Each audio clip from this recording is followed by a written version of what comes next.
వచ్చే శుక్రవారం లోక్సభ ఎన్నికల మొదటి విడత పోలింగ్ ప్రారంభం కానుంది. ఇప్పటికే అధికార ప్రతిపక్ష పార్టీలు ఒకరిపై ఒకరు విమర్శలు ప్రతివిమర్శలు చేసుకుంటూ వాతావరణాన్ని మరింత వేడి పుట్టిస్తున్నాయి.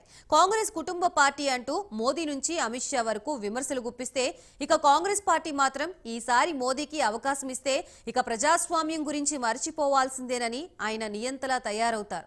ఇండియా కూడా రష్యా చైనా సరసన చేరుతుందని హెచ్చరించారు. ఆ వివరాలేంటో చూద్దాం.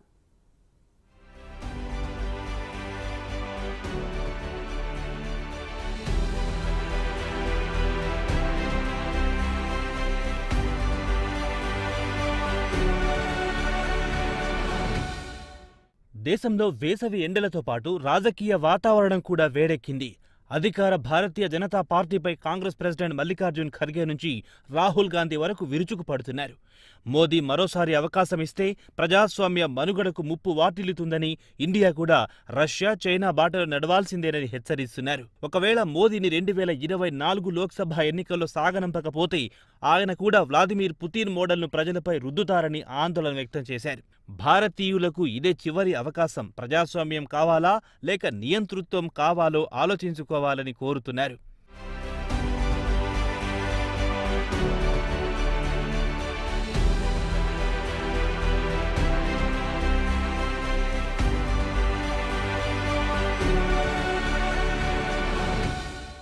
కేవలం కాంగ్రెస్ నాయకులే కాదు, దేశంలోని మేధావులు కూడా ఇదే అభిప్రాయాన్ని వ్యక్తం చేస్తున్నారని కాంగ్రెస్ వెటరన్ పి చిదంబరం అంటున్నారు. మాజీ మంత్రి కూడా అయిన చిదంబరం ప్రస్తుతం కాంగ్రెస్ పార్టీ వ్యూహకర్తలో ఆయన కీలక పాత్ర వహిస్తున్నారు. ఈసారి బీజేపీకి అవకాశం ఇస్తే ఇవి చివరి ఎన్నికలు, భవిష్యత్తులో ఎన్నికలుండవు. మోదీ నిరంకుశ పాలనలో ప్రజలు మగ్గాల్సి వస్తుందని హెచ్చరించారు మాజీ మంత్రి చిదంబరం. కాగా ఆయన జాతీయ మీడియాకు ఇంటర్వ్యూ ఇచ్చారు. ఈ ఇంటర్వ్యూలో ఆయన ఎన్నికల కమిషన్ దేశంలో స్వేచ్ఛాయుత వాతావరణంలో ఎన్నికలు నిర్వహించడం అనుమానం వ్యక్తం చేశారు.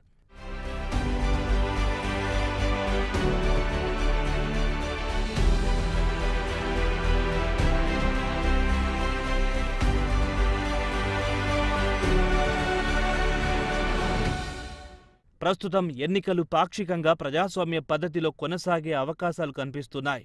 పలువురు ప్రతిపక్ష నాయకులను జైల్లో వేశారు. వారికి బెయిల్ కూడా ఇవ్వడం లేదు. సుప్రీంకోర్టు జోక్యం చేసుకునేసరికి ఎన్నికలు కూడా ముగిసిపోతాయని చిదంబరం అన్నారు. ఇక ఎన్ఫోర్స్మెంట్ డైరెక్టరేట్ కానీ లేక ఆదాయ పన్ను శాఖ మాత్రం ప్రతిపక్ష అభ్యర్థులు అనేసరికి విపరీతంగా స్పందిస్తున్నాయని చిద్దు అన్నారు. అదే బీజేపీ అభ్యర్థుల అక్రమాలపై ఫిర్యాదు చేస్తే మాత్రం అస్సలు పట్టించుకోవడం లేదు. ప్రస్తుతం మనం ప్రజాస్వామ్యాన్ని కాపాడుకోలేకపోతే భవిష్యత్తులో ఎన్నికలుండవని ఆయన ఆందోళన వ్యక్తం చేశారు. ప్రస్తుతం జరిగే ఎన్నికలు కూడా ప్రజాస్వామ్యయుతంగా జరిగే అవకాశాలు లేవని కేంద్ర మాజీ మంత్రి అన్నారు.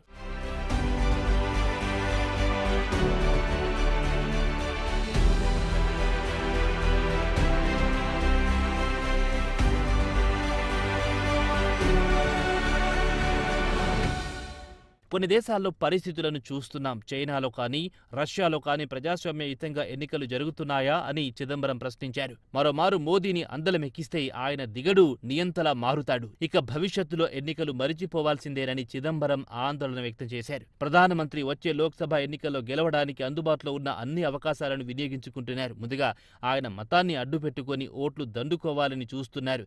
దీనికి ఉదాహరణ చెప్పుకోవాలంటే బాల్ ఠాక్రే కూడా ఇలానే మతం చాటున ఓట్లు అడిగితే ఎన్నికల కమిషన్ ఆయనను శిక్షించలేదా అని గుర్తు చేశారు.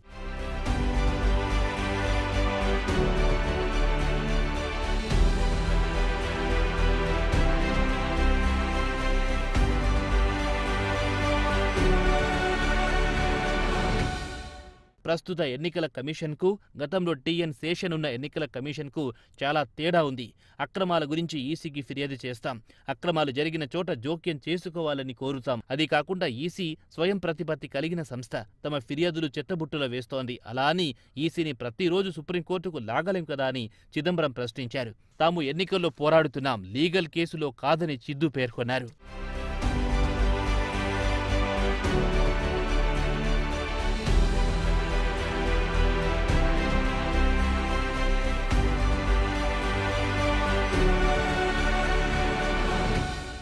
ఈ నెల 5న కాంగ్రెస్ పార్టీ ఎన్నికల మేనిఫెస్టోను విడుదల చేసింది. తమ మేనిఫెస్టో గురించి బీజేపీ స్పందించలేదు. అయితే అకస్మాత్తుగా ప్రధానమంత్రి తమ మేనిఫెస్టోలో ముస్లింలకు పెద్దపీట వేసినట్లు గుర్తించారు. బీజేపీ ఇప్పటి వరకు మేనిఫెస్టో విడుదల చేయలేదు. ఇప్పటి వరకు బీజేపీ మేనిఫెస్టో గురించి తామెలాంటి వ్యాఖ్య చేయలేదు. బీజేపీ విషయానికొస్తే అందరికీ తెలిసిందే. ఆర్ఎస్ఎస్, హిందూ మహాసభ లాంటి వాటికి పెద్దపీట వేస్తారు. అయినా అవన్నీ తాము పట్టించుకోమన్నారు చిదంబరం. అయితే కాంగ్రెస్ మేనిఫెస్టో విషయానికొస్తే దళితులకు, రైతులకు, ఆదివాసీలకు, మహిళలకు, యువతకు అవకాశాలు కల్పిస్తామన్నారు.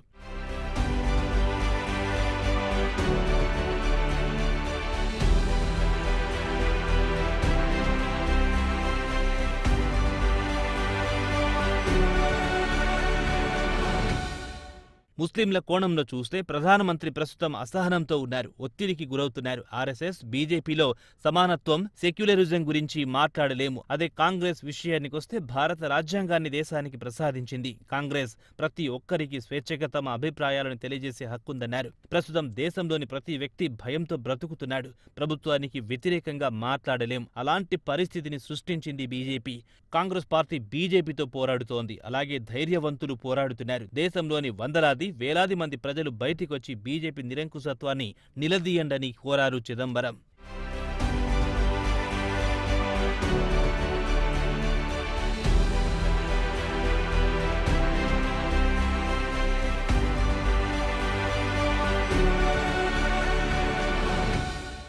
ఇక ప్రధాని మోదీ లోక్సభ ఎన్నికల్లో 400 సీట్ల కంటే ఎక్కువ గెలుస్తామని పెద్ద ఎత్తున ప్రచారం చేస్తున్నారు.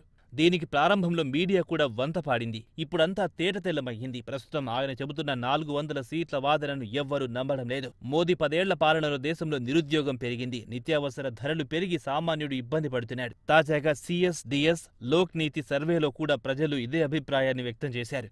గత 10 ఏళ్ల పాటు బీజేపీ, మోదీ దేశాన్ని భ్రష్టు పట్టించారు. ఇక ప్రజలు వారికి సెలవు ఇవ్వాల్సిన సమయం ఆసన్నమయ్యిందని చిదంబరం జాతీయ మీడియాకిచ్చిన ఇంటర్వ్యూలో అన్నారు.